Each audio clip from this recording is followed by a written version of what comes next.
हिंदुस्तानी air force के C-17 मुसाफिरों के साथ गाज़ियाबाद के हिंडन एयरबेस हिंदुस्तानी एक प्लेन पहुंचा। इस तैयारे में 168 मुसाफिर सवार थे, जिसमें 107 भारतीय शहरी शामिल हैं। एयरबेस पहुंचने के बाद तमाम मुसाफिरों का RT-PCR टेस्ट किया जाएगा।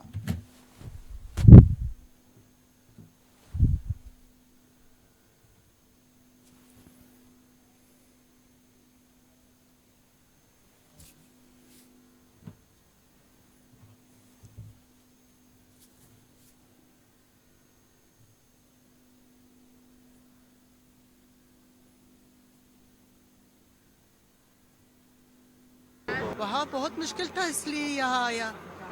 तालिबान जब मेरा वो इंडिया और बहने और भाया उठाया, हम भी उसके साथ था। दामाद में और मेरा लड़की भी दो बोटा में भी था। तकरीबन 4-5 घंटा उसके पास हम लोग था, और उसके साथ हम बहुत बातचीत किया कि जो इंडिया भाई और बहनें हैं, ये हमारा मदद के लिए आया है, ये अफगानिस्तान के लिए आबादी के लिए आया है। फिर भी उसका हम लोग के साथ बहुत बर्ताव किया। काफी यातनाएं सहनी पड़ी हैं आप लोगों को? बहुत ज़्यादा। और मेरा दामाद जो है उसका बाल कलर किया है, उसको फेस सब अलग कैसा कलर किया जो उसको पहचाना, और उसका मरती है। इसलिए महिलाओं के लिए भी वहाँ पे काफी मुश्किलें हैं। सब के लिए सब वो बोलती है नहीं, सब चीज़ ठीक है, हमको पता है जो ये बात ज़बान से करती है, पीछे उस तरह नहीं है।